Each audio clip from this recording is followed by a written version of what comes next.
The Roman Empire slapped massive tariffs on ancient Britain, and this made the emperor lots of money. Unfortunately though, we don't have any precise economic records from the Roman Empire, and we certainly don't have the equivalent of whatever this is from Roman times.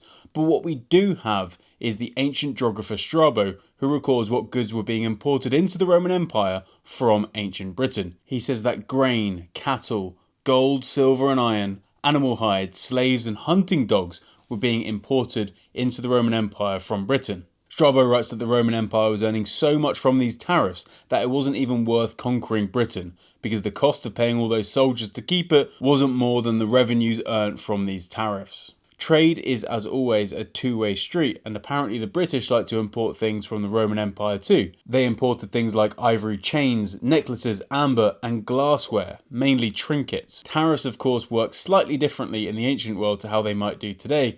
Tariffs were applied to the merchant. The ship that actually came across the channel would have to pay a percentage of his goods or its equivalent in money. But of course these traders would have passed on this cost to the consumers in the Roman Empire, just like they do today.